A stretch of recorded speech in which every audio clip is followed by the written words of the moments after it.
What's up, YouTube? I'm Robert, and this is the Biker Channel, B1. Today, you are in for an adventure because I decided I'm going to change the direction of the channel.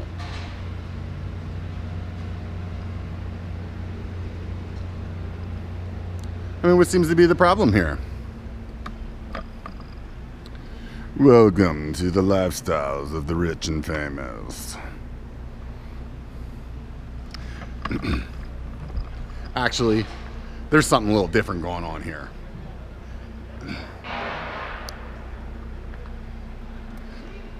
Let's see.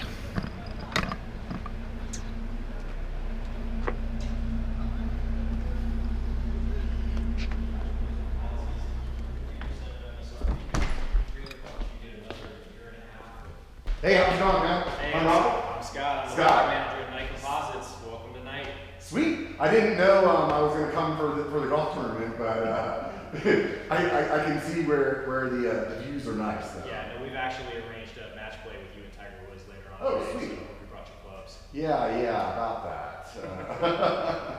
Well, let's do have a little conversation maybe about who you guys are, because I think that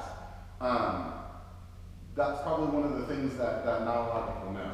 And Absolutely. One of the key things that I wanted to accomplish by coming up here and talking to you was that I wanted people to know that there's plenty of other good brands out there that are budget, friendly and just as good quality wise. And I definitely have like a machine to put that to the test. So we can talk about it. Well, I think you've come to the right place. So this is our 27.5 plus wheel. Oh, that's actually what I'm going to be in the market for here soon. Yeah. So anybody who's running so anybody who's running like either like a bike packing application or wants to run a plus tire like a 2.8 or a 3.0 tire, that's essentially what we designed this rim to be able to support. It's a 45 millimeter internal width, 51 millimeter external. It's 455 grams. We've impact rated it for 110 joules because we understand that everybody's just going to load their bikes down and 110 joules. How does that equate to 280 pound fat ass beer drinker? Well, it depends on how much PSI you want to run.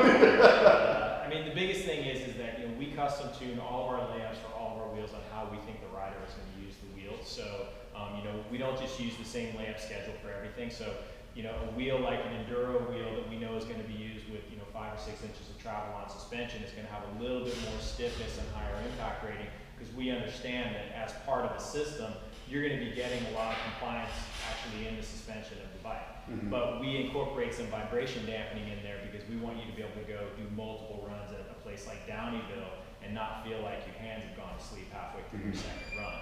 Is I want to build a hardtail because for whatever reason I have a little screw loose, and the bike that I'm going to be building on is the Santa Cruz Chameleon. Yeah, it's a great bike. And actually, we just did a set of these wheels for a guy who has a Chameleon. So you said something about the layup of the carbon. What does layup mean? So carbon fiber starts off as we'll just say for all intents and purposes a sheet of paper. Mm-hmm. Sheet of paper is then cut into little pieces and then it is wrapped around a mold. So with some companies, they can use something like a latex bladder.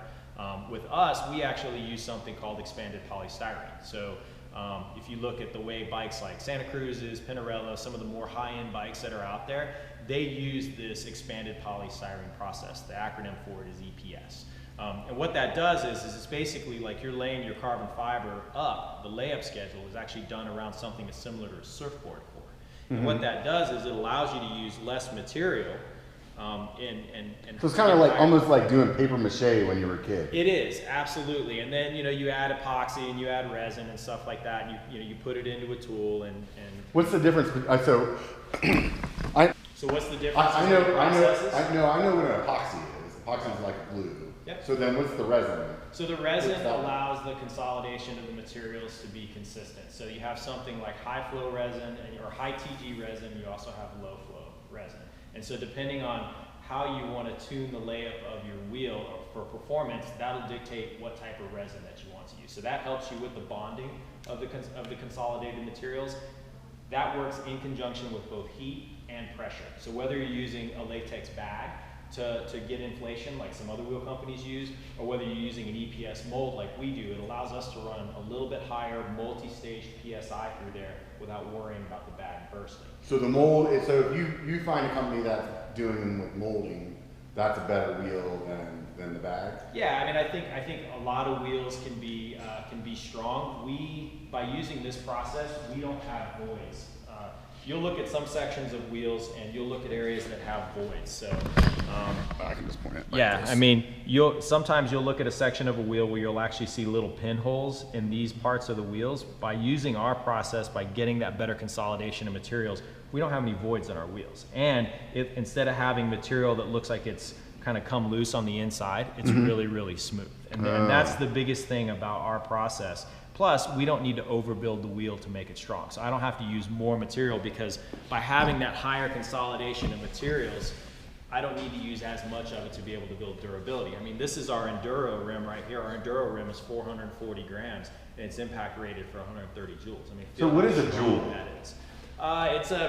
It's basically a formula that's based off of impact and strength and load and dynamic, kind of dynamic compression, if you will. So when we're testing for joules, we'll use like a series of weight, and like for 40 joules, we'll go from a low drop. For 120 joules, we'll go from a much higher drop, and it's a fixed weight. And so then it's like this is on this machine, and then you have a certain amount of weight on it, and it's just dropping it to the ground. Actually, this is fixed, and the weight is dropping on it.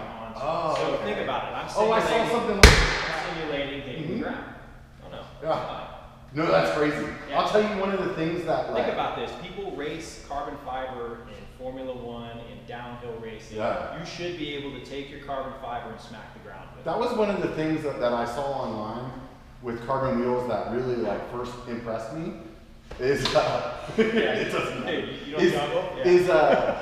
There was a guy that was talking about how strong they are, and he was like, look, here's an aluminum wheel, and he just put his weight on it, and it just with no spokes, and it just buckled. And then here's a carbon wheel, and he's like, two of them, put his weight on both sides, lift his feet off the ground, and I was like, well, so here's something to keep in mind with aluminum is that the properties of aluminum is designed to absorb.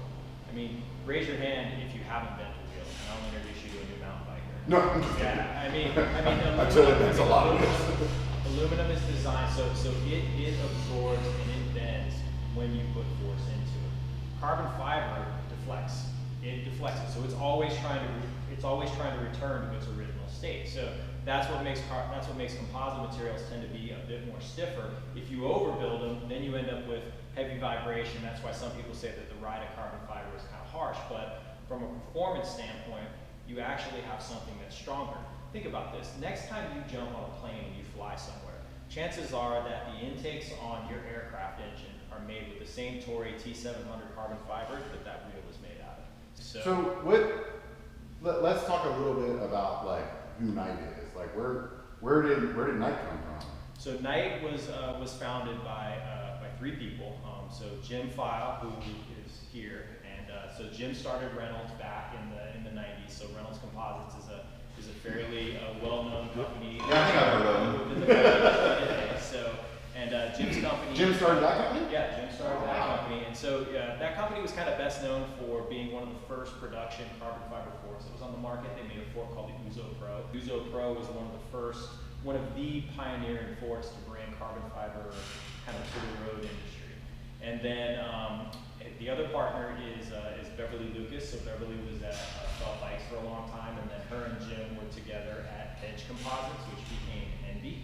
Oh, okay. So they were together there, and then the director of engineering and the third partner in the business is a guy by the name of Kevin Kwan. And Kevin Kwan was at Cervelo back when Carlos Sastro was winning the Tour de France and Fabian Cancellara won his first World Time Trial Championships. And those 2 bikes, Kevin Kwan designed. What started it? It was one day you were actually, so Jim, ride your bike and Jim, fuck this thing. Yeah, Jim was, Jim was working for another bike company, and he came across actually that EPS process while working with this other bike company. And he knew from his history of having been an owner at Reynolds and starting Reynolds and the processes they use in manufacturing, He knew exactly what they were doing at Edge and at Envy when he was there as far as their process.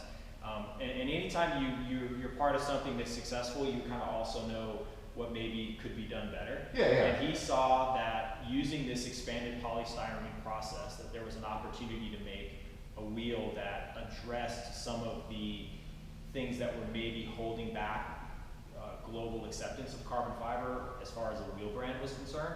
And so he got with, he knew that Kevin was a keen aerodynamicist. He knew that Beverly was really good at marketing and had a lot of connections. The three of those guys got together. My understanding is it started kind of over a cup of coffee. I think, Jim said, hey Bev, I think we can make a better wheel. Yeah. And so Kevin's on board, let's get this thing started. And so night. You should change the story to be like over a beer. Yeah. These sounds better. The beer. At least to me. I think the beer was the. I think the beer was the celebration when the first products hit the market. Right. So. What started it? It was like one day you were actually, so Jim riding your bike and so you're like, Jim, fuck this thing. Yeah, Jim was Jim was working for another bike company, and he came across actually that EPS process while working with this other bike company. And he knew from his history of having been an owner at Reynolds and starting Reynolds and the processes they used in manufacturing, he knew exactly what they were doing at Edge and at Envy when he was there as far as their process. And anytime you're part of something that's successful, you kind of also know what maybe could be done better. Yeah. And he saw that using this expanded polystyrene process, that there was an opportunity to make a wheel that addressed some of the things that were maybe holding back global acceptance of carbon fiber as far as a wheel brand was concerned. And so he got with, he knew that Kevin was a keen aerodynamicist. He knew that Beverly was really good at marketing and had a lot of connections. The three of those guys got together. My understanding is it started kind of over a cup of coffee. I think, Jim said, hey Bev, I think we can make a better wheel. Yeah. And so Kevin's on board, let's get this thing started. And so night. You should change the story to be like over a beer. Yeah. These sounds better. The beer. At least to me. I think the beer was the. I think the beer was the celebration when the first products hit the market. Right. So we always knew we would do more. We always knew Yeah. that we wanted to be a complete brand. So after a year of kind of being in business, we started looking at doing road disc, bringing tubulars into the market because we were going to be starting our relationship with Katie Compton on the cyclocross side of things. And then we also wanted to round everything out to where we could take this same technology that were making our road wheels strong, and we wanted to bring it to mountain. So where do you guys do your carbon at? Is that everything is manufactured. We do not manufacture anything here in the United States. We manufacture everything in Taiwan. Okay. Beautiful thing about doing things in Taiwan or in China is that if you want to go and find a workforce that has a lot of exposure to actually having experience with working with composite materials, with apologies to the workforce that's available in Central Oregon, there's no greater concentration of it than over in Asia. These people wanted to bring it to mountain. So where do you guys do your carbon at? Is that everything is manufactured. We do not manufacture anything here in the United States. We manufacture everything in Taiwan. Okay. Beautiful thing about doing things in Taiwan or in China is that if you want to go and find a workforce that has a lot of exposure to actually having experience with working with composite materials, with apologies to the workforce that's available in Central Oregon, there's no greater concentration of it than over in Asia. So there's a lot of carbon being made over that area. I think that's generally known. Yeah. So what separates one brand from another? I mean, it's technology, it's manufacturing process, it's so technology meaning so we chose to use expanded polystyrene. Our wheels are going to be more expensive to manufacture because of the process that we choose to use. We also have more quality control in place. We have a trade agent that we work with in Taiwan. So 7 people, it goes through 7 steps of QC before it ever gets in a box and gets shipped over here. I mean, and we do 100% QC on our rims. That's checking drilling angles, that's QCing it during the layup process to make sure that the exact layup schedule for that model of wheel is being followed as the composites engineer have laid out. Making sure that decals are in place, making sure that the finish is exactly what we want it to be. We also do a lot of batch testing over there where every 100 rims that we manufacture of a certain model, they pull that rim out, they build it into a wheel, and they basically benchmark test it. So every one of our wheels has been benchmark tested before we brought it to market. It needs to be this weight, it needs to have this impact, this lateral stiffness, this radial compliance. I do know that anyone who makes a nice high-end wheel right now has their own steps and their own process. I mean, the Reynolds, the Envy's, I mean, Envy's made in the United States, but like any other brand that's kind of operating at a higher level, they're gonna have different levels of, as far as effort that they put into their product. You know, there's a brand in Wisconsin that has a $600 carbon wheel set, but that same brand also has a $3,000 carbon wheel set. And I guarantee you that what you see on the $600 wheel set is not what you see on the $3,000. Yeah, I was gonna ask, as somebody that works in the industry, like, is it fearful for, like, does it scare you when you see some of the stuff that's coming with like no labels from China? Absolutely. Like what? It doesn't scare me. It doesn't scare me personally because I don't ride those products. Right. But we fight, and I think any brand that works in composites in the bike industry, and I think if you were in any industry, you know, automotive, medical, you always worry about people that are bringing, you always worry about brands or products that could potentially harm your customer's outlook on a particular material. It doesn't matter whether it's titanium rigid mountain bike forks or you know, lower quality aluminum either. I mean, there's various qualities of aluminum. You know, some material for aluminum is going to be great in making a hub or making an end cap. It might not necessarily be what you want your tubing made out of, as far as your aluminum frame. Composite material is no different. There's 3K, there's 7K, there's 12K, there's Toray T700. So the types of material that you use is going to make the difference, and the type of finish that you use is going to make the difference between having a $150 rim that is packet sent from China with no label on it. That's the Chinese rim. Yeah. That's the eBay rim. But here's the other thing that you could get out of China is you could go to China and you could get a really high-end Italian road bike that's made with Toray T700, high flow, high TG resin, is hand laid up, almost 40 hours is put into making that rim, or I'm sorry, making that frame that also will go and win the Tour de France this year. Right. That same product comes out of that same country. It's just a matter of what processes as far as seeing that product from start to finish are put in place by the company that facilitates that manufacturing versus someone who's just like, I'm going to carpet bomb the industry with as many products as I can. So I fell victim to buying something cheap on a wheel once. Sure. And I think once is the key part of that. And I wanted to try 27.5 on my bike, and I was like, I'm just going to build a cheap set of wheels. I'll buy these hoops, and you know, I bought good hoops, but hubs, I was like, I'm gonna buy these Circus Monkey ones that are like friggin' $20, Yeah. and I'll just give it a shot, and if I like it, then that'll be great. And I rode them for not very long, and of course, you know, the rear hub falls apart, and at that point, you know, there's no way to get it returned or fixed without just buying another one. But what I didn't take into consideration is what you just said. Oh crap, dude, I have to go get that wheel rebuilt, and like, it's like, that's a pain in the ass. But more so, like what you do get when you're buying, you know, from, I think, smaller companies, you get like a better like customer facing like team. I agree. And so what do you guys have like in terms of how's your warranty? Like what's that look like? So for any manufacturing defect, we have a 5-year warranty on it. And then, and that's, you know, to the original purchaser of the wheels. What's your warranty like? So Knight has a 5 years warranty against manufacturing defects, and that's for the person who's the original purchaser of the wheels. You know, if we know what the origin of the wheel is, and you're the original owner, you're going to know whether that bike went tumbling down the interstate while you forgot to latch it to your bike rack. You know, if you buy something that's used, it's online, it's a little bit different for us. You know, through like a Craigslist or an eBay, it's a little bit difficult for us to know what the history of the wheel is. So that said, if you did buy something used, we have available to anybody is a crash replacement policy. Oh, sweet. So even if you got used? Even if you got used, you're going to be able to get, so let's say, you know, so this is a rim, this is our Knight 95 wheel. Let's say something were to happen with this wheel, you were flying to Paris and you know, X airline smashed your wheel. We're going to replace this for you at 50% of the cost. So mountain bike wise, we got an enduro wheel, Yep. a plus wheel.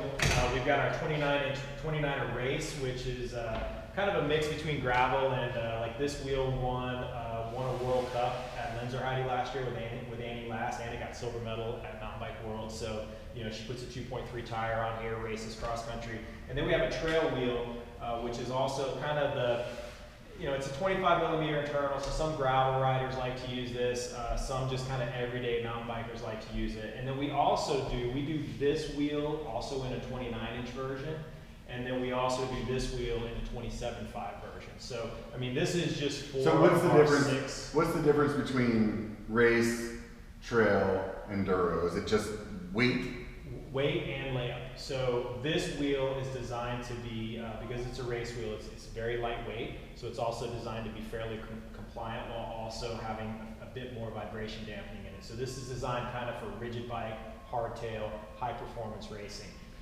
Wheel like this is designed to be significantly stiffer, but at the same time we laid it up to where it does have good vibration dampening, because we understand that a wheel like this is going to be used with someone who's got 5-6 inches of travel on their bike and is probably going to run something from like a 2.4 to a 2.6 tire. Wheel like this is going to do everything from like 700 by 35 to like a 29 by 2.0, 2.1 at the most. The plus, this is all about like supple. Yeah. And so it's load, it's bigger tire, it's bike packing, it's people that want to have a bit more contact, guys that really like to lean their bikes into turns. I mean, I'm a leaner, that's why I like this wheel size. But at the same time, because of our manufacturing process, I mean, this wheel, you take these two wheels, the weight is about the same. So Oh, that's crazy. Yeah, you're looking at a rim. I mean, so this rim and this is a rear hub on it. Yeah. You know, so. But I mean, this is Yeah. so the big difference in the materials and the layup makes us to, you know, we don't need to make this wheel as stiff because you're going to have so much compliance that's built into the tire that you're running on this, that we don't need to give this the same amount of impact strength that we do something like this, because a lot of that impact is going to be absorbed by the tire. So the big things that you're starting to see in this industry with 2.4 and 2.6 and 2.8 and 3.0 tires, you can thank Boost for that. Yeah. Because the way that we were able to get more gears out back, reduce the chain slap by going to one ring in the front, and being able to have a bigger range, that's because your axle tracking is now significantly wider on the back. So now you can build bikes that actually have a better pedaling platform, longer travel, and you can stick more rubber behind it. So now riders are going to be more stable, they're going to be able to ride, and you're going to be able to change your gearing to where you can ride up more stuff, or you're going to be able to get over, you're going to be able to ratchet over stuff. So between having the boost spacing, you can run bigger tires. You can also, I think that's made, when you have to add a new hub spec, it's made people look at like, what's really good about a hub? Is it just the bearings? Is it just the ratchet system? I mean, engagement now. Engagement was something that nobody talked about a couple years ago, and now that's the second question when you're talking about hubs. And so, you know, and now with having, I mean, Jake at Project 321, our mountain bike stuff, I mean, you can see this is one of Jake's hubs right here. I mean, we sell probably 80% of our mountain bike sales right now are on Project 321 hubs, because he's got a hot product. I've been riding his hubs for years, like back when he was down in California, and they're solid. Yeah. They're solid hubs. I mean, I beat the shit out of those things, did no maintenance to them, and they're solid. And they're not as expensive as some other brands. Well, and I mean, and for us, I mean, you can get you could get a wheel set like this or a wheel set like this with, you know, a really high quality Supeme spoke that's hand built here in the United States, that has our warranty, that's built on Jake's hubs for $2,200. 22. So that's a pretty good price versus some of the other alternatives. You're gonna get one wheel for that. You're gonna get one wheel for that, and I mean, and let's face it, I mean, as bike aficionados, I mean, we have a 5-year warranty, but like, who keeps the same wheel for 5 years? I think the road cycling industry does that. Roadies tend to buy stuff and they ride it for a while, but I mean, think about how much new products that we're all using today on our bikes that weren't around 5 years ago. Yeah. We really changed a lot in the mountain bike industry, and I'm telling you, the stuff that's coming in suspension is going to start blowing people. Yeah, I think the big thing to change is that derailleur needs to go. Like Yeah. that's like, to me, there's certain products that you look at and you're like, hey, there's a freaking major design flaw here, and that is the one where you're like, why do we have this thing dragging along the ground next to all the rocks and it's pinching funny, it in between? It's funny because you know, I told you that I have a bicycle that has this wheel size and these tires on it. With apologies to Shimano and SRAM, I have a roll-off hub on that bike. Oh, there you go. Because I ride, the access from my back door at my house, I go through lava, I go through low-hanging manzanitas, I go through logs that, trees that have fallen across the trail, and whoever did the trail work, they cut it where it was that far off the edge of the trail, so you're leaning into a turn, and that's either going to grab your foot or it's going to grab your rear derailleur. My first couple years in Bend, I walked out of the woods too many times. And then it was just like, well, I'd like to be able to be like, oh, I'm a single speed bro, but and I do like riding single speed, but I do like having my gears. It allows me to ride a little bit more. So yeah, I mean, we saw something at Eurobike this year that Ceramic Speed came out with, which I think was probably was a solution for the rear derailleur, but I don't. Was that the spinning gear thing? Not a practical. Oh, I solution. saw it. It looked sick as hell though. Yeah. Not practical though. It was, and I'll tell you, it was actually really, really low friction. But I was thinking to myself, and I mean, I want my bike to look sexy when it sits still. And I took one look at that thing, and I was like, I don't care how well it works. Yeah. I'll put that shit on my bike. That bad, huh? Yeah, it was. I think it's a good start. Yeah. How do you sell your rims? Do they go through like the shops or like so your website? Yeah, we're definitely, I would say, an omni-channel company. So we do have dealers that stock our products, and you can walk into your local bike shop and they can call us up. And great thing about calling us is you get someone, like you get one of the founders who's probably going to pick up the phone on the other end, and you're going to get to have a conversation with him. So we do sell the shops. We also do businesses through sponsored teams. We do have some places where I just talked to a kid this morning who lives out in Alabama. We don't have a dealer in Alabama, so and he's buying his third set of wheels from us. He really loves our products. We sell to him directly. So do you have a store on your website, or yeah, that's so just kind of like call up? Yeah, you can go to the website. We do have the ability to kind of build your own wheel. You can actually get everything from, you select your hubs. You can select the option of getting custom decals from Stickered. We've got kind of 9 industry-friendly stock colors that are on there. And then I'm sure like since Fox orange and Joplin purple. And then if you work with Stickered as well, then I'm sure they have your design and stuff. Absolutely. So they could call them up and just get whatever they want. Well, yeah, so Schwal, you guys got a lot of going on in Bend. Well, it's Bend. Man. Yeah, I didn't realize how many companies were up here. We're really fortunate. So Schwalbe has moved their U.S. sales office here. They're based in Bend now. I think Hope USA is here. Obviously Project 321 from Fresno, they moved up here about a year ago, so it's great to have one of our biggest OEM partners. Cushcore's up here. Cushcore, yeah. Gimbals is up here. Cushcore's up here. Yeah, no, it's great. And kind of like our situation, like I was telling you guys earlier, I have single track 100 yards across the road from us, and I got single track behind us, and some of the best road riding up to Mount Bachelor is literally from our headquarters. So, when we go to test products, we don't have to put wheels in boxes and send them out to ambassadors. We can ride the stuff in here. And it allows us to bring things to market that much. So, last question. We got the classic night up here, and then you guys got like a little upgraded logo going on. Yeah. So starting at Interbike this year, we're actually going to be fully releasing across our entire line kind of a new logo. We started it this spring at Sea Otter with the launch of our new tubeless aero system. And so our new 35, both rim and disc brake, and our 50 rim and disc brake on the roadside are featuring the new logo. You can actually see it kind of on my chest right here. So at Sea Otter this year, we will be expanding the line, at Interbike this year, we will be expanding the line to where the logo is going to be across all of our 2019 model wheels. So the Classic is going to not necessarily go away, but we are going to evolve because Knight is a company, right now currently we're known for our wheels, but we will be getting into... I'll tell you, I've made this joke with other companies that I've talked to, but the logo design in that, it really sadly plays a big part into just the appeal of something. I know the first time that I walked by an Eagle, just the way that their font was like, oh, what is that? You're like, it's catchy, and I really dig this new logo. Where'd you get that from? Sticker? No, actually, Sticker did not make this logo. Okay. So we knew that we kind of had an idea last year. We had been getting some feedback on our existing Classic logo from some international distributors and also from just some U.S. customers.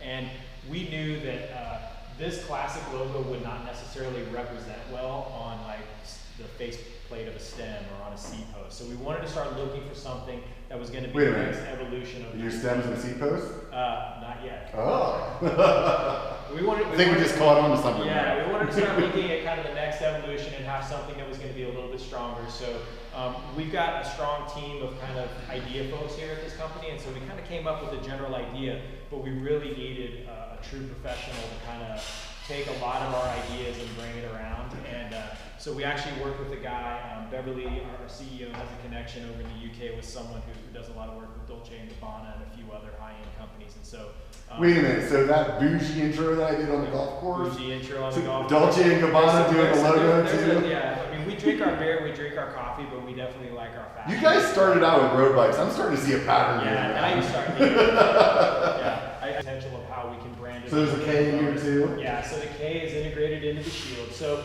you know, Beverly's family name is Knight. That's actually where the Knight name came from. So, cool. You know, this is that's kind of where the history of why we are called Knight Wheels. So we started off with the horse head because we wanted to kind of represent her English background and kind of the family name. So we wanted to keep with that theme by putting a shield in place and kind of integrating the K into the shield. And I mean, you mentioned Evil. I think Envy is really good at the way that they brand their stuff. Definitely. You don't need to be right up on it to know that that's an Envy wheel. Yeah, definitely. Think about how Thompson's font has been the same classic Thompson font, and you can look at a Thompson product and it's recognizable. Yeah. I can tell you though, those logos, they make a difference. I mean, I hate to say this, but my first set of Stan's flows that I built, I pulled the stickers off because I thought they sucked. And their new ones, they came out with some new design. It looks nice. I think just about everybody in our industry. I mean, there's enough talented graphics folks that and just branding folks that I think have come into our industry that I'm not really seeing a lot of companies whose logos haven't been well thought out. And even if you start off with something and you move away from it or you evolve into something that's a little bit stronger, branding is something that I think a lot of people pay attention to. And then with the mountain bike stuff, we have something that's a little bit softer vulcanized rubber, but it's more of a spread out. And also being able to get sealant in and out. Mountain bike tires are generally a little bit, you're generally going to use a lower viscosity sealant on there, so you don't want to have as much sealant being able to escape through the valve. So we have two different nuts that we use. We have one that's same type of washer, industrial size rubber grommet, but then we have one that is actually curved to interface with the curvature of the rim a little bit more. Right. And mountain bike stuff, a little bit higher volume. You want to be able to get a good grip and get good purchase on it. And then of course with our seals, as I showed you earlier, we add a couple of different seals to it to make it a little bit more durable. So if we can get up to about here when you're talking about, there you go. Yeah, so 1 seal, 2 seal, 3 seal, a little bit more beveled. So as you go and you remove this multiple times, you're not going to end up stripping away your seal as you go to take your valve core out to be able to add and check. So you guys have your own valve stems that you've designed, Yep. and you don't recommend other people use them? Yeah, I mean, you can use other valve stems. These are just going to work the best. Yeah, no, that makes sense. Yeah, we do the same thing with our tape. So all of our tubeless tape that we do, So you guys, so you guys have your own tape too? Oh yeah. Uh-oh. Tape? So stems? So like this is the tape. This is the tape that goes with our 27.5 Plus rim. So everything is 3 millimeters wider than what the inner width of the rim is going to be. This is a tape that actually we had a bit more silicone added to the adhesive because we find that having a bit more silicone allows it to bond better to carbon fiber versus like what you're going to need for aluminum. And this actually has a little bit of stretch to it, so you're less likely to be able to tear this. So when you're going to pull this tight to be able to lay it down, and then you take a towel to go get the air bubbles out of it, it's a lot easier to get air bubbles out of a tape like this so that you get that good seal. And it's durable enough. The material is that generally you only need a single layer to be able to get it to set up. And we haven't had a single customer come back to us and say they hate our tape. Actually, we've had customers come to us and be like, can I buy some more tape from you guys to be able to use on some of the other rims that I own? So we do custom widths for every single model that we do. So this is a 48 millimeter wide for our 27.5 Plus. We do a 28 for our trail wheel, We do a 25 for our race wheel, and then on our enduro, we do one for 33 millimeters. So, yeah. I didn't know so much thought went into even like the stems, you know, like honestly in my head, I'm like a monkey, you know, I'm like, just stick anything in there. I mean, look at it from this perspective, it's, you know, we want our customers, whether it's our brake pads, whether it's our skewers on our road stuff, whether it's our valve extenders, we want our customers to be stoked with everything that they get. All of the little small parts and the minutia, we want them to know that we've put the same amount of time and thought and effort into selecting the parts that are going to complement those rims. I mean, what if you spend $3,000 on a wheel set from someone and then you get a cheap 35-cent tubeless valve? Yeah, that's what I did because my freaking Envy ones had like, they were like silver. So I was like, oh, I'll just go get some freaking black ones on Amazon. Yeah. And they're really shitty. Yeah, I mean, and there's some really good partners that can make valves for you. There's some that can do high volume and low quality. Yeah. And you have. I think that's what I got. And when you hold them up, they might look the same. There's definitely, you have to know what you're looking for on valves in order to figure out what's going to be the best one for you. Yeah. So you know, you look at this, and this looks like a normal 12 millimeter nipple that you would see.